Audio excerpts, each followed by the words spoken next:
Bonjour. Jour numéro 3 pour les métamorphoses d'Ovide, chez le Père Castor par Françoise Rachemul et Nathalie Ragondé. Aujourd'hui, on va aller voir les aventures d'Orphée et Eurydice.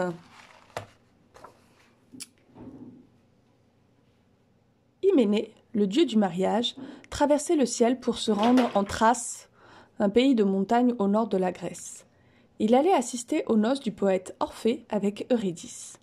Mais durant la cérémonie, le dieu garda un visage renfrogné, et la torche qu'il tenait à la main ne parvint pas à s'enflammer. Mauvais présage. En effet, la jeune mariée, courant dans l'herbe avec ses compagnes, fut piquée au pied par un serpent et mourut. Orphée pleura longtemps son Eurydice. Enfin, il décida de se rendre sous la terre au pays des ombres. Il parvint à franchir le Styx, le fleuve redoutable qui encercle ces lieux, et fendant la foule légère des morts, il s'adressa à Prospérine et à son époux Pluton, le dieu des enfers. Il se mit à chanter en s'accompagnant de sa lyre. « Ô divinité du monde souterrain, ce n'est pas par curiosité que je suis parvenu ici, c'est à cause de mon épouse mortellement blessée par une vipère. J'ai essayé de me consoler de sa perte, mais l'amour m'en a empêché. L'amour est un dieu bien connu sur la terre, et sans doute de vous aussi. Ne dit-on pas que c'est à cause de lui que Pluton a enlevé Prospérine? Je vous en prie, au nom de ces lieux remplis d'épouvante, de ce royaume du silence, renouez le fil trop tôt coupé de la vie d'Eurydice. Je sais que tout est soumis à vos lois et que nous devons tous un jour prendre le chemin de votre séjour.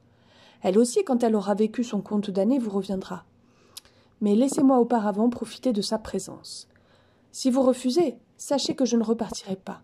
Réjouissez-vous alors de notre mort à tous les deux. » Tandis qu'Orphée chantait, toutes les ombres qui l'entouraient se mirent à pleurer. Ni Pluton, ni son épouse n'eurent à cœur de repousser sa prière. Ils appelèrent Eurydice. Elle s'approcha d'un palan, car elle souffrait encore de sa blessure. Elle pourrait repartir avec Orphée, à condition qu'il ne se retournât pas pour la regarder avant d'être revenu sur la terre.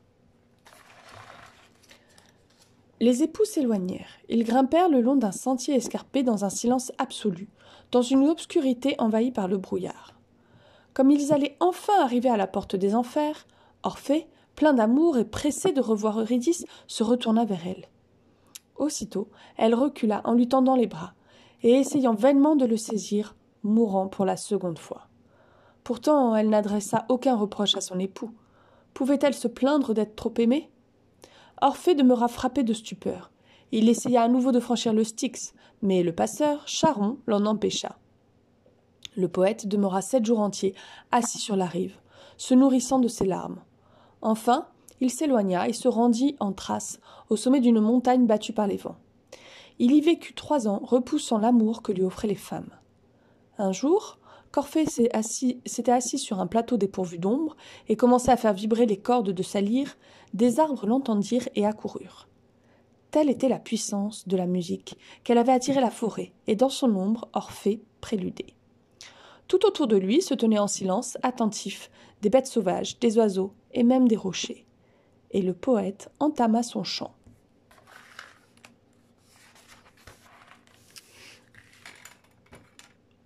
Mais voici que, au loin, des femmes l'aperçurent.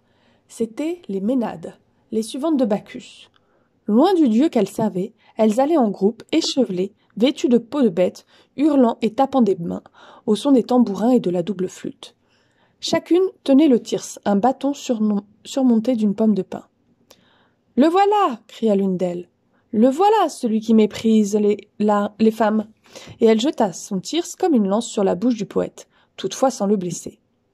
Une autre lui lança une pierre qui se posa au pied d'Orphée, doucement, comme pour lui demander pardon. Alors, les Ménades se déchaînèrent. Elles prirent tout ce qui leur tombait sous la main en guise de projectiles. Mottes de terre, pierres, branches arrachées aux arbres. Celle-ci aurait été inoffensive si la voix du poète avait pu se faire entendre, mais elle était couverte par le vacarme des instruments et par les hurlements de la troupe. Orphée eut beau tendre les mains en un geste de supplication et prononcer des mots qui, pour la première fois, restèrent sans effet, les femmes s'acharnèrent sur lui. Les rochers se couvrirent de son sang et son âme s'exhala, emportée par le vent. Orphée fut pleuré par les forêts, les rochers, les bêtes que ses chants avaient su charmer. Les arbres prirent le deuil en laissant tomber leurs feuilles. Les rivières se gonflèrent de leurs propres larmes. Les nymphes couvrirent leurs fronts de voiles noirs. La lyre et la tête du poète, emportés par les flots de la mer, abordèrent dans l'île de Lesbos, tandis que l'ombre d'Orphée descendait aux enfers en ces lieux qu'il reconnaissait. Il chercha Eurydice et put enfin la serrer dans ses bras. Et depuis au pays des ombres, ils errent tous les deux, réglant leurs pas l'un sur l'autre. Tantôt elle le précède, tantôt il la devance. Et cette fois, il peut se retourner aussi souvent qu'il veut pour regarder son Eurydice. Cependant, sur la terre, Bacchus se fâcha, résolu à châtier les femmes qui avaient commis ce crime. Les Ménades eurent beau se débattre, elles furent fixées au sol par des racines. Le bois monta autour de leurs chevilles rondes, leur poitrine devint bois, leurs épaules bois aussi, et les bras qu'elles tendaient en vain étaient devenus des branches. Alors, satisfait, Bacchus s'éloigna pour aller sans elle au pays du roi Midas.